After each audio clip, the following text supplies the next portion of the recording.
싱글들의 이야기.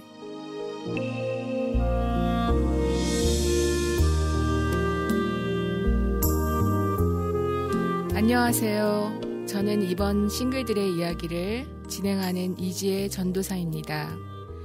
얼굴은 직접 뵙지는 못하지만 목소리로 먼저 인사드립니다. 제가 있는 이곳 캘리포니아의 날씨는 매우 뜨거운 태양이 내리쬐고 있습니다. 벌써 6월이 다 지나가고 있고 7월이 바로 코앞에 와 있습니다. 시간이 정말이지 너무 빠르게 가고 있는 것 같습니다. 우리 귀하신 선교사님들 그리고 믿음의 가족 여러분들, 오늘 하루를 어떻게 지내고 계시는지요? 그리고 얼마나 많이 힘드세요? 삶을 살아간다는 것이 참으로 어렵고 지치고 또한 많은 고난들을 통과해야만 할 때가 있습니다. 그럼에도 불구하고 우리들에게는 꿈이 있기에 지금도 그 길을 함께 걸어갈 수 있습니다.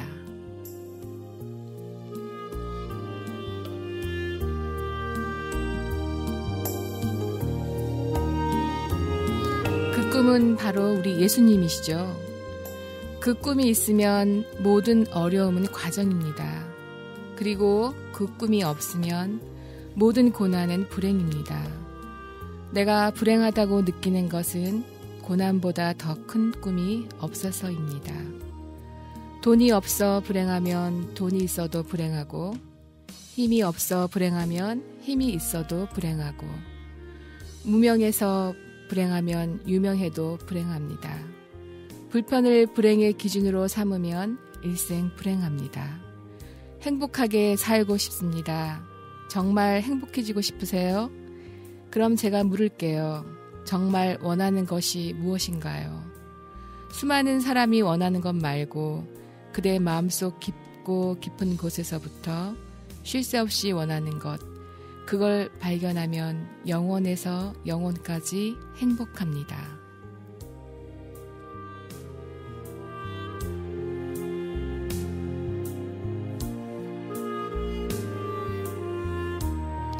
저의 꿈은 싱글들의 아픔을 함께 나누는 일입니다. 그것이 제 삶이고 그것이 곧 제 사역이죠. 그 싱글들의 이야기를 들어주고 함께 아파하며 위로해줄 때 저도 함께 위로받습니다. 나도 힘들지만 오늘 하루 누군가를 위로하고 누군가를 격려하고 누군가를 세워주면 나도 그도 함께 견딜 수 있습니다.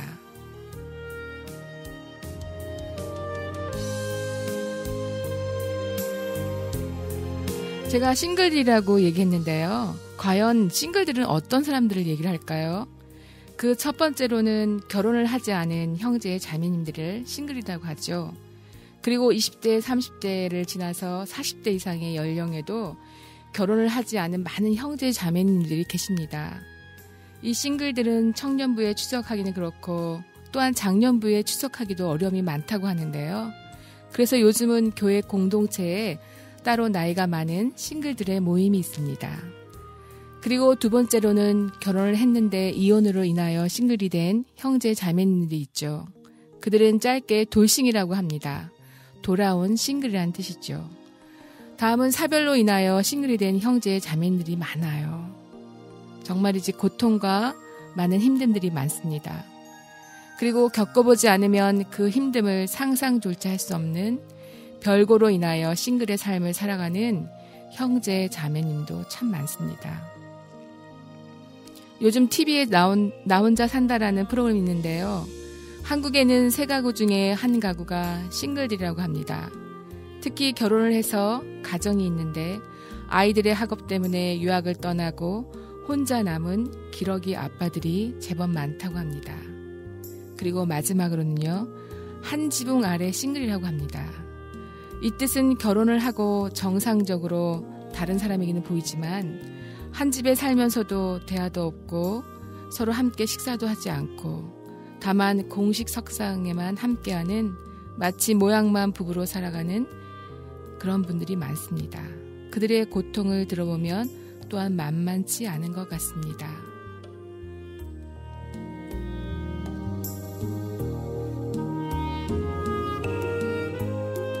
이렇게 많은 싱글들의 이야기가 있는데요. 그 중에서 오늘의 싱글들의 이야기는요.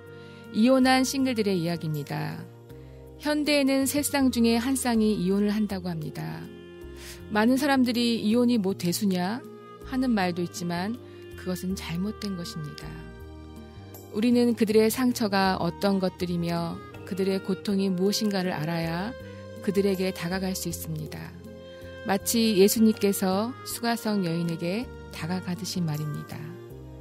그리고 참 중요한 것은요. 주위에 만약에 이혼을 준비하고 있는 형제, 자매님들이 계신다면 이 말씀을 꼭 좀 해주세요. 이혼의 권리보다는 용서의 책임이 먼저라는 것.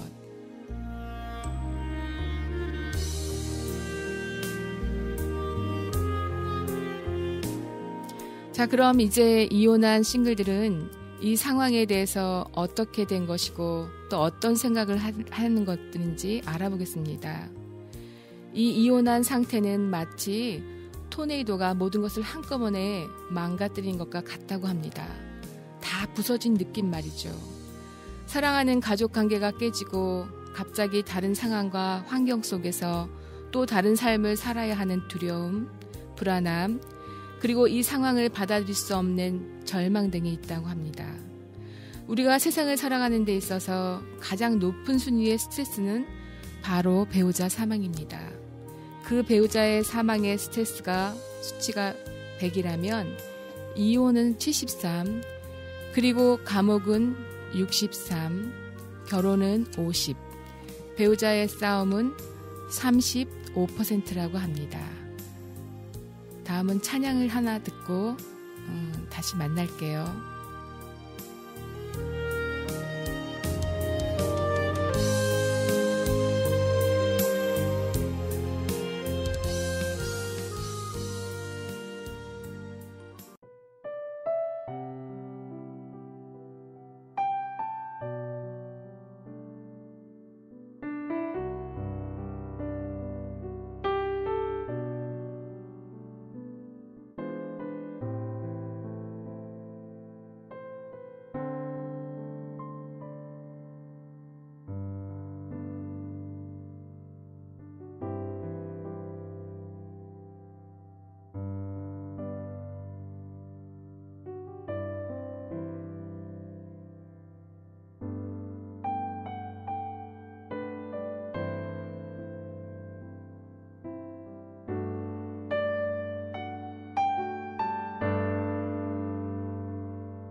방금 들으신 십자가의 사랑 피아노 연주곡이 참 아름다우셨죠? 네. 이렇게 이혼은 상당히 높은 스트레스의 수치를 가지고 있습니다. 또한 상대방과 자신에 대한 분노와 우울증과 외로움으로 인하여 회복에 있어서 시간을 가져야 한다고 합니다. 여기서 중요한 것은 짧은 시간 안에 회복된다는 실수를 가져서는 안 된다고 하는데요. 정서적으로 안정으로는 이성보다는 동성의 친구들과의 대화와 전문가의 도움도 필요하고요. 신체적 안정으로는 운동과 음식의 조절이 필요한데 혼자서는 힘들 때 영양사의 도움을 받아야 한다고 합니다. 그리고 영적 안정을 위해서는 무엇보다 더 하나님께 필사적으로 나아가면 치유가 반드시 이루어진다고 합니다. 아마도 이것이 가장 중요하고 우선순위가 아닐까요? 우리가 현실의 이불을 뒤집어 쓰고 있다면 숨이 막히지만 그 이불을 걷어차서 깔고 앉는다면 숨이 막힐 리는 없겠지요.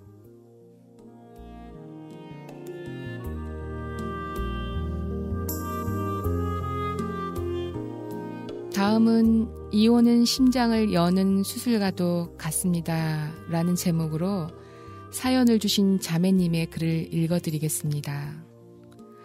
저는 38세입니다. 교회에서는 자매로 부르고 있지요. 2003년에 사랑하는 사람을 만났고 그 후로 10년 동안의 결혼 생활을 잘 했습니다.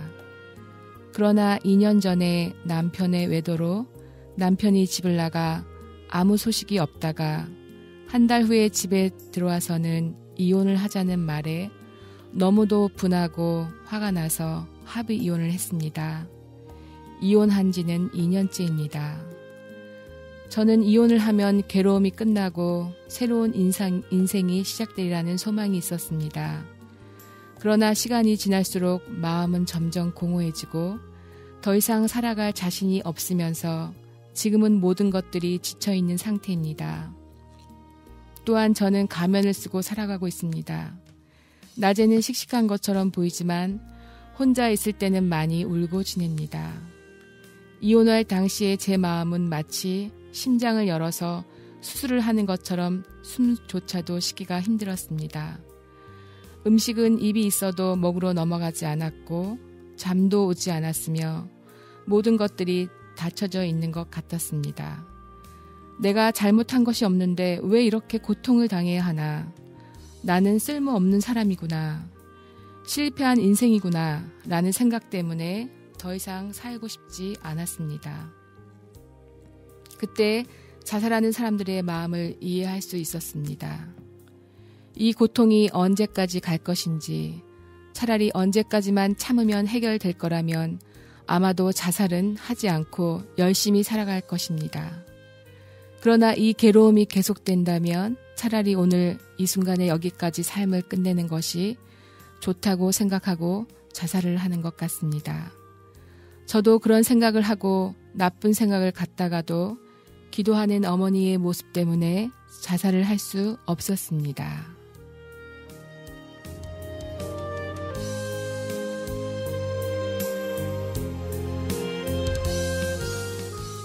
어떻게든지 마음을 추스리고 교회를 출석했습니다. 그러나 저는 다시는 교회에 나가고 싶지 않습니다. 그 이유는 사람들이 하는 말들이 요즘 이혼이 뭐 그렇게 대수인가? 많은 사람들이 이혼을 한다던데 너무 유난을 떨면 안 된다라는 것이었습니다. 교회에 출석하여 마음의 평안을 얻으러 갔다가 더 큰 상처를 받고 왔습니다. 정말이지 다른 사람들의 상처를 위로하고 사랑으로 덮지 못할 바에는 아무 말도 하지 않는 것이 낫다고 생각했습니다. 교회에서 예배하고 찬양하고 은혜를 받다가도 예배가 다 끝나고 가족과 함께 그리고 부부들이 한 차에 타고 나란히 가는 모습을 보면 가슴이 미어졌습니다. 나만 버림을 받은 것 같고 혼자인 것 같고 실패한 것 같아서 교회조차도 가고 싶지 않고 심지어는 주님마저 저를 사랑하지 않는 것 같습니다. 이런 나의 모습들이 정말이지 싫습니다. 앞으로 삶을 살아갈 용기가 지금은 없는 것 같습니다.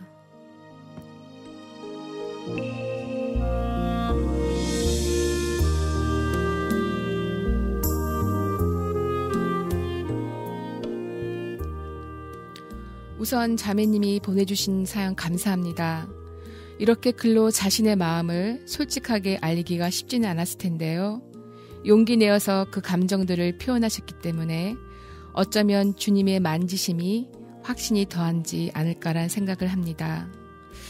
자매님의 글 중에서 첫 번째로 안타까운 것은 이혼의 아픔으로 인하여 많은 괴로움을 겪고 계신다는 사연입니다. 얼마나 많이 힘드셨어요. 그리고 지금도 얼마나 많이 힘드세요. 그러나 자매님에게 드리고 싶은 말은 주님은 상처 입은 나를 항상 기억하신다입니다. 상한 갈대를 꺾지 아니하며 꺼져가는 등불을 끄지 아니하고 진실로 정의를 시행할 것이라며 사도행전 42장 3절 말씀에 기록돼 있죠. 이 구절은 아주 잘 알려져 있고 우리가 좋아하는 구절입니다. 그리고 기도할 때 참 많이 인용하는 구절이기도 하지요. 이 말씀은 우리에게 굉장히 큰 위로가 됩니다. 우리 각자의 인생을 닮는 말입니다. 어찌 보면 상한 갈대, 꺼져가는 등불은 오늘 우리의 모습이기도 합니다. 상하지 않은 사람이 없습니다.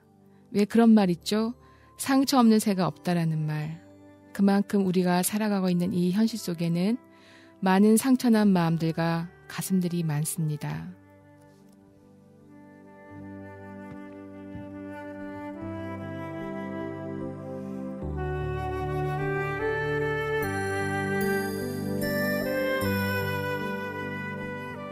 요즘은 웰빙의 시대라기보다는 힐링의 시대라고 봅니다. 가장 뛰어나고 사랑이 많으신 힐링자는 바로 예수님이셨죠. 약한 자, 억울한 자, 가난한 자의 주님, 그리고 우는 자, 애통한 자를 위로하셨고 소외된 자의 편을 들어주셨고 고난당하며 신임하는 자들, 상처 입고 병든 영혼들을 배려하셨습니다. 병자를 고치실 때도 줄을 세워서 너 나을지어다 라고 기계적으로 하시지 않았어요. 문둥병자에게 손을 대시고 고쳐주셨습니다. 아무도 가까이 하지 않아 버려진 것 같은 그 영혼에 손을 대시고 몸을 치유하신 뒤 마음을 만져주셔서 회복시켜 주셨습니다. 몸이 낫는 것보다 더 중요한 것이 마음이 낫는 것이기 때문입니다. 그리고 오늘 주님께서는 자매님에게 여호와의 말씀이니라 너희를 향한 나의 생각을 내가 아나니 평안이요 재앙이 아니니라 너희에게 미래와 희망을 주는 것이라고 말씀하시고 계십니다.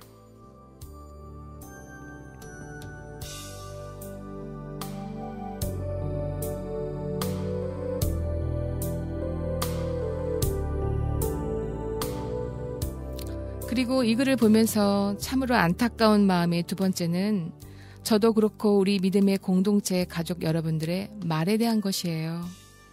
정말이지 우리의 말 한마디 한마디가 얼마나 중요한지 모르겠어요. 우리의 말이 상대방에게 용기와 희망을 주는가 하면 다른 한편으로는 더 상처를 주고 한 영혼을 망가뜨리는 죄까지도 지을 수 있다는 것이죠.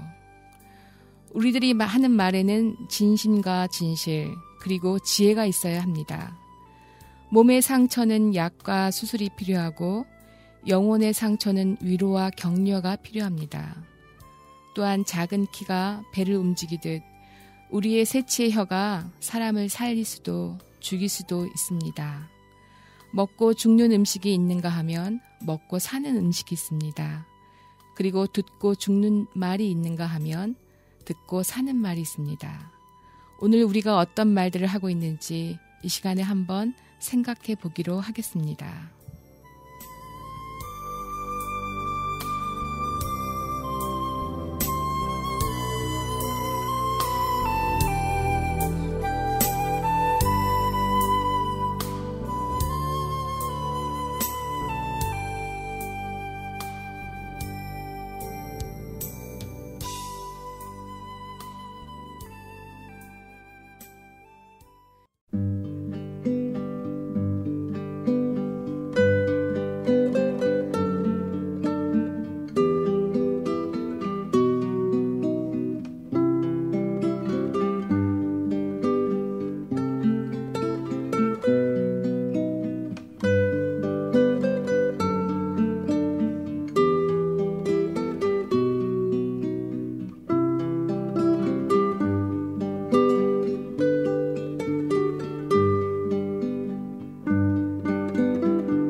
여러분 찬송가에 있는 너 시험을 당해라는 클래식 기타 연주곡을 들으셨는데 어떠셨어요? 저는 개인적으로 이 찬송을 참 좋아하는 찬송입니다. 그 자매님이 보내주신 사연 중에 세 번째 그 안타까운 사연이 버림을 받는 것, 혼자인 것 같다고 하셨는데요. 여기서 버림을 받은 것 같고 혼자인 것 같은 이 외로움에 대해서 이혼 가정 회복 모임의 전문가께서는 다음과 같은 말씀을 하셨습니다. 결혼과 가족관계가 단단했을수록 이혼의 아픔은 깊다고 합니다. 배우자 상실이라는 것을 감당하기란 매우 어렵습니다. 자녀가 있었다면 그들도 부모를 잃어버리는 상처를 겪어야 합니다. 이혼 후에 외로움이 따라온다는 것은 부정할 수 없는 사실입니다. 배우자의 빈자리는 결혼 생활에서 그 관계가 얼마나 깊었는가 하는 것을 아프도록 상기시켜 줍니다. 견딜 수 없을 만큼 고통스러운 이 외로움이 오히려 내 삶에 계신 하나님께 더욱 가까이 가는 계기가 될 수 있다고 합니다. 그리고 하나님이 내 안에 함께 계실 때 외로움의 고통으로부터 완전히 치유받을 수 있을 것입니다.